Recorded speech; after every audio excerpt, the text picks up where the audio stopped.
శుభం వ్యాధసి గురుభ్యో నమః. కుంభరాశి వారికి డిసెంబర్ 1వ తారీఖు నుండి 15వ తారీఖు వరకు ఏ విధంగా ఉన్న విషయాన్ని మనం ఇప్పుడు విశేషం తెలుసుకొని ప్రయత్నం చేద్దాం. కుంభరాశిలో శనీశ్వరుడు, ద్వితీయ స్థానంలో రాహు, చతుర్థంలో గురుడు, షష్ఠ స్థానంలో ఇక్కడ కుజుడు, అష్టములో కేతు, రాజ్యస్థానంలో రవి, బుధుడు, లాభంలో శుక్రుడు యొక్క ప్రభావం కనిపిస్తుంది.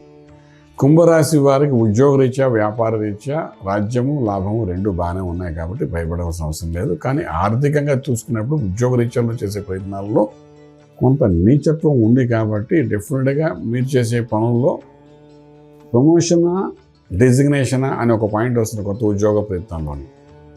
ఇంక్రిమెంటా? సో ఇంక్రిమెంట్ కోసం వెళ్తే ఉద్యోగరీత్యా డెసిగ్నేషన్ దగ్గర ఇబ్బంది పడే అవకాశం ఉంటుంది. అంచేత రెండు సమన్వయపరచుకుంటూ వచ్చే ఉద్యోగం ఏమైనా ఉంటే ఆ ఉద్యోగం కోసం వెళ్ళండి తప్ప ఎక్కడో చోట ఒక మిస్ఫేర్ అయితే జరుగుతుంది. ఏదైనా ఇంక్రిమెంట్ ఆఫ్ శాలరీ ఉండొచ్చు, కానీ డెసిగ్నేషన్ మనకు కావాల్సిన రాకపోవచ్చు. ఇటువంటివన్నీ ఉంటాయి కాబట్టి కొంచెం మేనేజ్ చేసి, హ్యాండిల్ చేసి ప్రాపర్గా అప్పుడు కొత్త ఉద్యోగంలో వెళ్ళడం ప్రయత్నం చేయండి.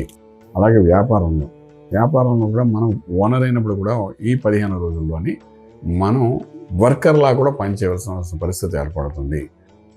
అవసరం ఉంటే అలా కూడా చేయాలి కాబట్టి అలా కూడా ప్రయత్నం చేసుకుని ముందుకు, అంటే మనం చేయని పనులు కూడా కొన్ని చేయవలసి వస్తుంది. ఫర్ ఎగ్జాంపుల్ చూడండి, మన ఆఫీస్లో మన మనిషి రాలేదు, ఆఫీస్లో కొన్ని పనులు మనం చేయము ఎప్పుడు, కానీ అవి చేయవలసిన అవసరం పడుతుంది. సో ఈ రకంగా కొన్ని ఇబ్బందులు పడే అవకాశం ఉద్యోగస్తులకి, వ్యాపారస్తులకి బాగానే కనపడుతుంది. రాశిలో శని వచ్చాడు, నార్మల్ కండిషన్లో ఉన్నాడు, రిట్రాగ్రేషన్ అయిపోయింది. అలాగే మనం చూస్తే ఇంపోర్ట్ ఎక్స్పోర్ట్ వ్యాపారాలు మాత్రం న్యూట్రల్గానే ఉంటాయి. అలాగే మనం ముందుకెళ్తే శుభవార్తల గురించి, శుభకార్యం గురించి చూస్తే మనం వాటి జోలికి వెళ్ళకుండా ఉంటేనే బాగుంటుంది. మంత్రము, శరణ్యం అనుకుంటే ఉండగలిగితే చాలా బాగుంటుంది కుంభరాశి వారికి.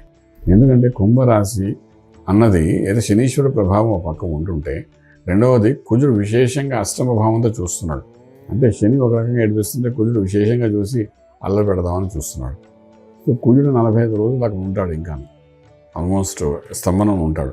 సో కుజుడు దృష్టి కూడా మేము పడింది, విశేషమైన దృష్టి పడింది అంటే మిమ్మల్ని ఏదో రకంగా బర్న్ చేయడానికి ప్రయత్నం చేస్తాడు. సో మీరు తీసుకున్న నిర్ణయాల్ని అయ్యుండొచ్చు, ఇలా కూడా చేస్తే బాగుండు అని చెప్పేంతవరకే ఉండండి తప్ప ఇది చేయండి ఇలాగా అని మాత్రం ఎక్కడ కమిట్ చేయకండి ఎవరితో.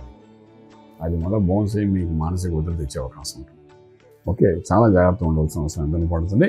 తర్వాత ట్రేడింగ్ పెద్దగా చెప్పుకోదగా బెనిఫిట్స్ ఏమి కనిపించట్లేదు. ఆరోగ్య విషయానికి వచ్చిన అష్టంలో ఉన్న కేతువు, తర్వాత 6 ఇంట్లో ఉన్న కుజుడు, ఇద్దరు కొంత అల్లరి చేసే అవకాశం ఉంటుంది. కాబట్టి మీరు రెండింటిని దృష్టిలో పెట్టుకుని, లగ్నంలో శనీశ్వరుని దృష్టిలో పెట్టుకుని, ఇక్కడ శనికి, కుజుడికి, కేతువుకి, రాహుకి 4 గ్రహాలకి ఈ 15 రోజుల్లో విశేషంగా దానాలు ఇవ్వడానికి ప్రయత్నించండి. నేను ఎప్పుడు ఇలా చెప్పను, కానీ ఈసారి ఎందుకు చెప్తున్నానంటే పరిస్థితి కుంభంలో చాలా ఇబ్బందులు ఉన్నాయి కాబట్టి ఈ 4 గ్రహాలకు సంబంధించిన కొన్ని దానాలు ఇవ్వండి. వాటికి సంబంధించిన ధాన్యం ఏదైతే ఉందో దానాన్ని ఇచ్చుకుని ఒకసారి బ్రాహ్మణుడికి నమస్కారం పెట్టుకుంటే కొన్ని దోషాలు పోయే అవకాశం ఉంటుంది. మంత్రం దగ్గరికి వచ్చినప్పుడు ఆంజనేయ స్వామి యొక్క ఆరాధన చేయండి. రాజమార్గంలో రాజ్యం పొందగలరు. శుభం వ్యాధి. పూర్తి వివరాలకు సంప్రదించండి శ్రీ వేదమాత గాయత్రి జ్యోతిష్యాలయం, బ్రహ్మశ్రీ మంతా సూర్యనారాయణ శర్మ గారు, Srinilayam, first floor, 101, Sai Vaibhav layout, Chitrapuri colony పక్కన, కాజాగూడ, హైదరాబాద్ 500008. సంప్రదించవలసిన ఫోన్ నంబర్ 8855559147, 8855559148, 9849996644.